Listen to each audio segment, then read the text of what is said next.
This case is one of the worst intoxication manslaughters. It's on video where he plows into Mr. Addison, who's at a stoplight on a motorcycle, and while trying to get away, runs over him and the motorcycle again. I think the best we can do at this point is this man spent 50 years in prison where he cannot hurt anybody else due to his own selfish decisions.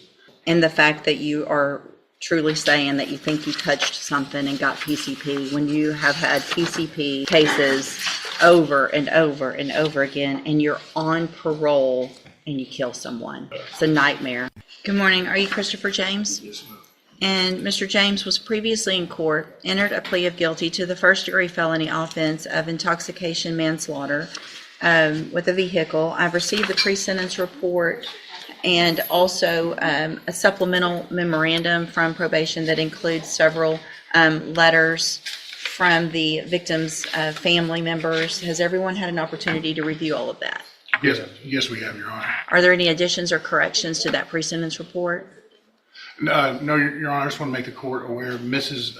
Addison, the deceased wife, would have been here today to do victim impact. She had to go to the hospital yesterday. She's able to tune in, I believe, and watch us.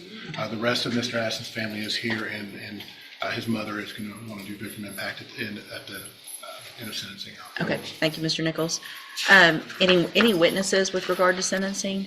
No additional witnesses, Your Honor. All right, Mr. Lewis, you may make argument. Okay.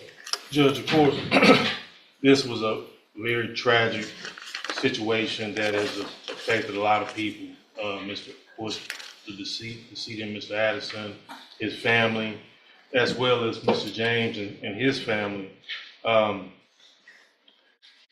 It was a situation where, this was a combination of a long substance abuse history of Mr. James. The assessment that's provided in the PSI here says that there was about a 20-year relationship between Mr. James and different substances over a period of time.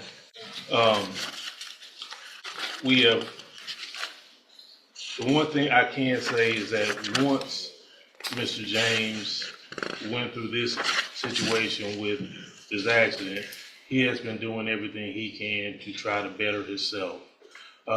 He has got his high school diploma. He's was baptized and has definitely changed his ways and going to his faith and continuing in that regard. He's also got some different certifications that he was able to receive dealing with OSHA. I think it was Men's University, things of that nature to try to better himself, Judge. Now, it's no secret he does have a long criminal history. That even included dealing with PCP, which is the same substance that was involved in his accident. And as well as, other serious offenses. I do want to address something as far as, I know there's some situations here dealing with the jail instances, and I know how the court proceeds or looks at the situation here dealing with those.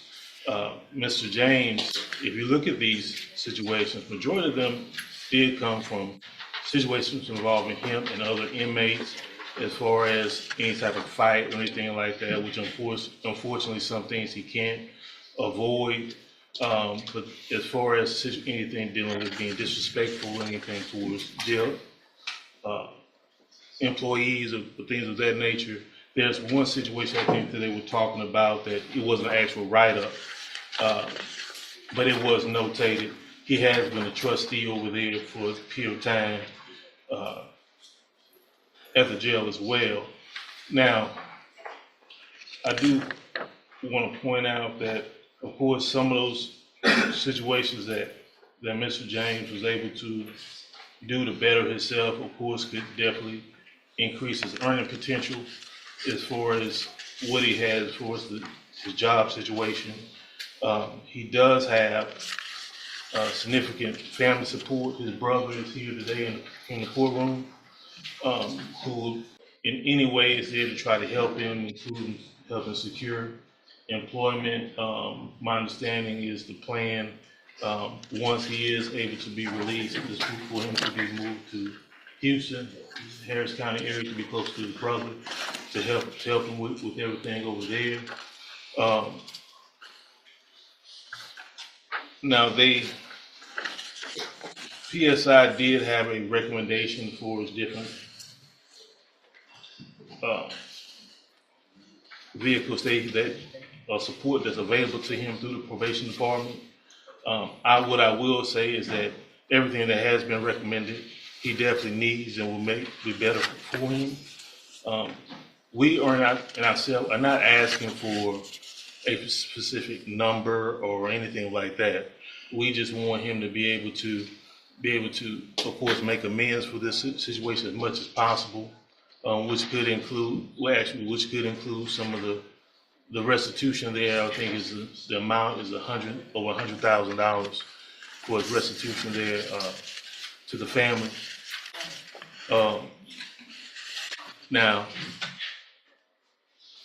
like I said, he has made a plan to try to better himself. He has a family that supports him. He is doing everything he can. He understands that this was a tragic accident, but one he was definitely responsible for. And what we're asking for is as much leniency as possible from the court, for him to be able to move forward with the situation, be able to make amends as much as possible. And I think he did provide a letter to the court as well to kind of speak to that as far as an apology letter that was to the family, his family, the family of the victim, as well as to the court, Judge. And I've received that. And so that's what we're asking for today, Judge, is for everything to be considered. We understand this is, you can't bring that person back. He can't just go back to make amends with Mr. Addison, but he wants to try to make as much of amends he can to society and do better going forward, Judge. Thank you, Mr. Lewis. Mr. Nichols. Your Honor, I think any consideration to Mr. James's due was given when he got a 50-year cap. I have no hesitation asking the court to exercise the full 50 years. This case is one of the worst intoxication manslaughters. It's on video where he plows into Mr. Addison, who's at a stoplight on a motorcycle, and while trying to get away, runs over him and the motorcycle again. It's horrific, Your Honor. What is also just inconceivable to me is that a man who's on parole for several possessions of phencyclidine, PCP, finds himself behind the wheel on PCP again. And this time it ends in the death of somebody. His criminal history is extensive. It starts with minor drug offenses, then a conviction for aggravated robbery, and then I believe it's 5 drug convictions all at the same time in 2020, for which he was quickly paroled out and on parole when this happened. The fact that he gets to make plans in his mind for a day he's set free, I find rather offensive, and I think the Addison family finds offensive. They lost a son, a brother, a husband. There's nothing we can do in this courtroom makes that better. And sometimes the justice system is a poor substitute for what people lost. I think the best we can do at this point is this man spend 50 years in prison where he cannot hurt anybody else due to his own selfish decisions, and continued use of substances. It's in the pre-sentence report. He minimizes his own addiction, his own dependency. He even claimed he did not know how he could have gotten PCP in his system the day this happened, that maybe he touched a bottle and it transferred through his skin. And I find that reprehensible, Your Honor. And that's why I'm asking the court for that full 50 years. All right, thank you.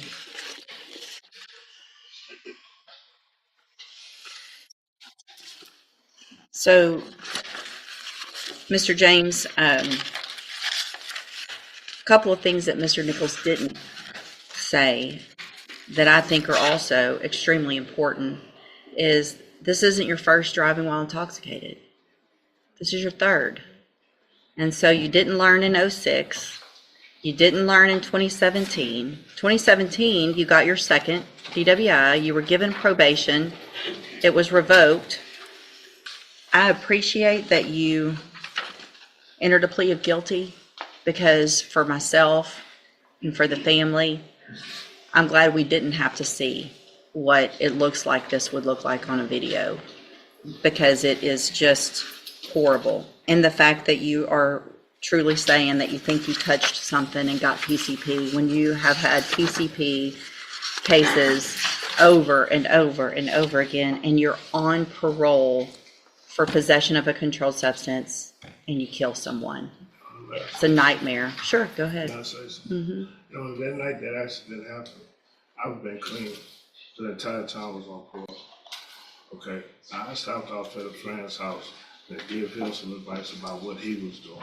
And during that time, I did contact a bottle of his. You know, I was not high at that time at all. Now, It was in your I would say- system. Yes, ma'am. If you know how I fight. At this time,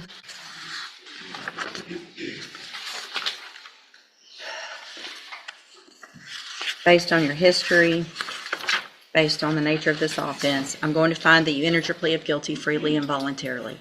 I'm going to find sufficient evidence to find you guilty, and at this time find you guilty of intoxication manslaughter. I'm going to sentence you to a term of 50 years in the institutional division of the Texas Department of Correction. There will be a deadly weapon finding based on the indictment alleges a deadly weapon. You will receive credit on this sentence for any time that you've been in custody that the law gives you the right to receive. I'm going to hand you the trial court certification that shows this was an agreement and I followed it, and so you've waived your right to appeal. I have also handed you a written admonishment regarding your ineligibility to possess a firearm or ammunition. Because of the judgment entered against you, you're ineligible under Texas law to possess a firearm or ammunition. Possession of a firearm or ammunition could lead to charges against you. Firearm is a legal term, and you should read the written admonishment I provided you to see what devices qualify as a firearm. If you have questions about the laws that make you ineligible to possess a firearm or ammunition, or about how long that lasts, you can talk with Mr. Lewis. There's really so many other things I could say about how horrible this is, and rarely am I out of words, but I really don't have the words to say what a tragic circumstances based on your behavior this led to. Y'all can have a seat at council table for the victim impact statement. We'll go off the record.